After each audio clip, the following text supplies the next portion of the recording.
ہائے اصغر میرے اصغر، ہائے اصغر میرے اصغر۔ جناب علی اصغر کے مصائب میں یوں بیان کر رہا ہوں کہ ہم میں سے بہت سارے لوگ ان کو بچہ سمجھتے ہیں، جبکہ عالم انوار میں بچہ اور بڑا نہیں ہوتا، یاد رکھیں۔ وہ دنیاوی اعتبار سے تھے، ان کا نور مقدس اس دنیا میں 6 مہینے رہا۔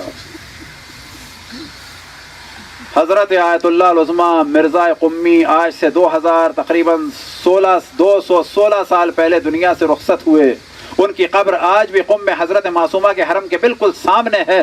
آج بھی وہاں پر بڑی تعداد میں جس کو حاجت ہوتی ہے ان کی قبر پہ جا کے قرآن پڑھتا ہے اور حاجت طلب کرتا ہے۔ لیکن وہ مرجع جب اپنے زمانے میں تھے، آپ جانتے ہیں کہ بعض دفعہ درس سے پہلے اپنے شاگردوں سے کہتے تھے کہ علی اصغر کے مصائب پڑھو۔ بعض دفعہ شاگردوں نے سوال کیا کہ بعض دفعہ کیوں آپ تاکید کر فرماتے ہیں کہ علی اصغر کے مصائب پڑھو؟ تو فرماتے ہیں کہ جب میں انتہائی شدید مشکلات میں گرفتار ہوتا ہوں تو میں توسل کرتا ہوں روح مقدس حضرت علی اصغر سے۔ شاگردوں نے سوال کیا کہ کیا وجہ ہے؟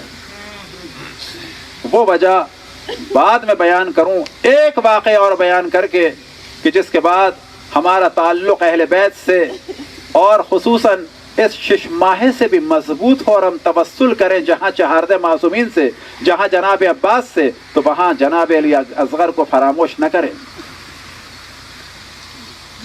ایک کتاب ہے حضرت آیت اللہ محسن خرازی کی جو معجزات پہ انہوں نے لکھی ہے، اس میں انہوں نے نقل کیا ہے آیت اللہ احمدی میانجی سے۔ وہ فرماتے ہیں میرا ایک دوست تھا، اس کا نام تھا مرزا ید اللہ۔ مرزا ید اللہ کا بچہ تھا جس کو دورے پڑتے تھے۔ ایک دن اس بچے کے ماموں نے کہا، گر جاتا تھا، بے ہوش ہو جاتا تھا، جسم نجس ہو جاتا تھا، جسم سے نجاست خارج ہوتی تھی۔ ایک دن اس کے ماموں نے کہا کہ میرے دل میں آیا ہے کہ جناب علی اصغر کو عریضہ لکھوں، خط لکھوں، اپنے نام سے نہیں، اس بچے کے نام سے۔ بچہ 4 سال کا ہے، بچہ 4 سال کا ہے۔ یہ بات سب کو پسند آئی، مرزا ید اللہ کو بھی پسند آئی۔ خط لکھا گیا، آپ جانتے ہیں کس عنوان سے؟ السلام علیکہ یا باب الحوائج۔ جناب علی اصغر باب الحوائج ہیں۔ یا علی اصغر، میں 4 سال کا بچہ ہوں، شدید بیمار ہوں، علاج کراتا ہوں، نتیجہ نہیں نکلتا ہے، ڈاکٹروں نے جواب دے دیا ہے، میں آپ کو واسطہ دیتا ہوں آپ کے والد کا، آپ کی والدہ کا اور بہن کا، کہ مجھے شفاعت عطا فرمائے، مجھے شفاعت عطا فرمائے۔ اب یہ عریضہ لکھا گیا، بعد میں اس بچے کی انگلی پھرا کر اس پر اس کا نام لکھ کے سائن کیا گیا اور انک لگا کے اس کی انگلی کا انگوٹھے کا نشان لگایا گیا۔ بعد میں مرزا ید اللہ کہتے ہیں کہ میرے دل میں آیا کہ اس کو رکھوں کہاں؟ تو دل میں آیا کہ کوئی کربلا جا رہا ہو تو وہاں بھجوا دوں۔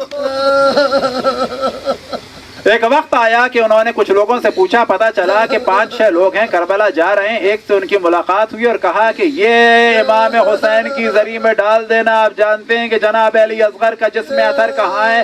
گنج شہیدہ میں نہیں ہے، امام حسین کے سینے کے ساتھ دفن ہے۔ اجرکم اللہ۔ ایک وقت آیا کہ یہ لوگ زیارت پہ چلے گئے، یہاں تک کہ ایک دن خواب میں یہ مرزا ید اللہ نے دیکھا کہ امام رضا علیہ السلام تشریف لائے اور فرما رہے ہیں۔ کون؟ اب آپ کو تعجب ہوگا کہ ہم امام رضا پہ کیسے چلے گئے۔ مرزا ید اللہ نے خواب میں دیکھا کہ امام رضا علیہ السلام تشریف لائے اور فرماتے ہیں کہ میں نے تمہارا خط اپنے چچا حضرت علی اصغر کو دے دیا ہے۔ امام رضا فرما رہے ہیں کہ میں نے تمہارا خط اپنے چچا حضرت علی اصغر کو دے دیا ہے۔ امام رضا فرما رہے ہیں میں نے تمہارا خط اپنے چچا، میں نے تمہارا خط اپنے چچا۔ امام رضا فرما رہے ہیں 6 مہینے کے بچے کے لیے، وہ بچے نہیں ہیں، میں نے تمہارا خط اپنے چچا جناب علی اصغر کو دے دیا۔ ان کی گھبرا کے آنکھ کھلی، کیا دیکھا کہ بیٹے پر کچھ بہتری کے آثار نظر آ رہے ہیں۔ ہوش آیا، 3-4 دن میں احساس ہوا کہ یہ تو پورا صحیح ہو چکا ہے۔ 3-4 دن میں کیوں احساس ہوا؟ صحیح تو ہو چکے تھے، کیونکہ یہ گر جاتا تھا بچہ، بے ہوش ہو جاتا تھا بچہ۔ اب یہ پریشان کہ معاملہ کیا ہے، جناب امام رضا علیہ الصلوۃ والسلام یہاں کہاں آ گئے بیچ میں؟ خط تو میں نے بھجوایا تھا ذریعہ مقدس امام حسین میں۔ ایک وقت آیا کہ کافی عرصے کے بعد، سمجھے 1.5 مہینے کے بعد وہی ظاہر ملا، اس نے کہا، انہوں نے کہا کہ بچے کو میرے شفا ہو گئی،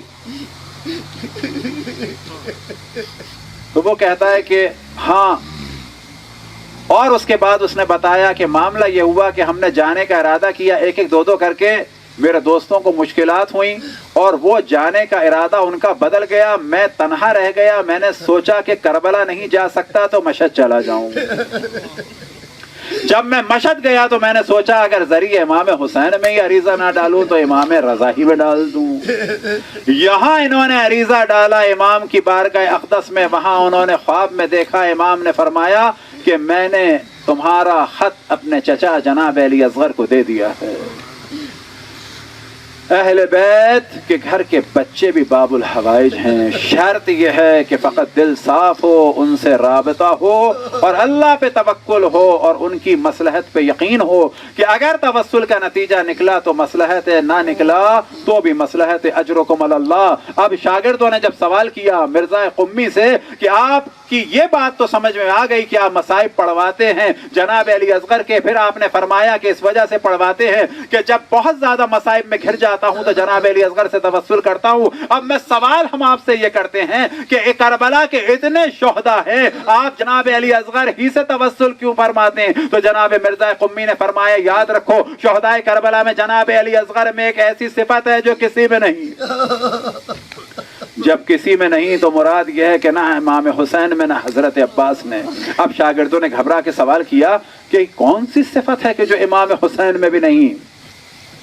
وہ فرماتے ہیں دیکھو کربلا کے ہر شہید نے اپنا کچھ نہ کچھ دفاع تو کیا، اپنا کچھ نہ کچھ دفاع تو کیا۔ یہ علی اصغر ہے کہ جو اپنا دفاع بھی نہ کر سکا، حرکت کی بھی طاقت نہیں تھی، بس مصائب ختم ہو گئے۔